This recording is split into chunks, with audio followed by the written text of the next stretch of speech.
तुम्ही विनंती करून अमरेशाचं सिंहासन न्यायला त्याला मनुष्य प्राप्त करून द्या.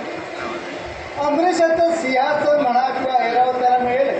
कधी मिळेल कधी काही दिवस लागेल. नाही. कारण आहे त्याला, कारण आहे देवा त्याला. महाशनीनं ते स्वर्गात वास्तव्य केलंय ते काही क्षणासाठी, काही क्षणानंतर तो तुमच्या स्वाधीन करेल.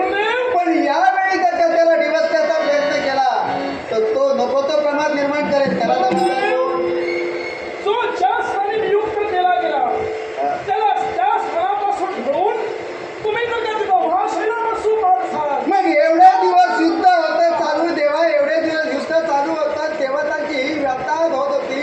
तेव्हा कदाचित तुम्ही इतरही देवतांनी जर तो प्रश्न सोडवण्यासाठी त्यावेळी रणबंधन केला असता तर आज हा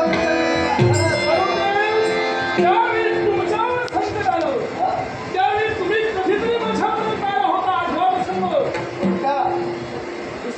सांगा ना. वरुणदेव, असे अनेक प्रसंग असतील. कुठला प्रसंग तुम्हाला माझ्यासमोर प्रश्न करायचा आहे? ज्यावेळी भद्रेचं तुम्ही अपहरण केला हा, आठवते प्रसंग?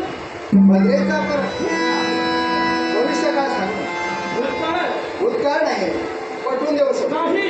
पटवून देऊ शकतो देवा, मी पटवून देण्यात देऊ शकतो. देवा, भद्रेचा विषय तुम्ही काढता का? अजूनही घडलेला विषय नाही. न घडलेला विषय तुम्ही मांडू नका. वरुणदेव, न घडलेला विषय मग मला सांगा वाल्मिकी विषयाने. वाल्मिकी सागर म्हणतात. सागर मंथन झाल्यानंतर तुम्ही भद्रेचं अपहरण केलं.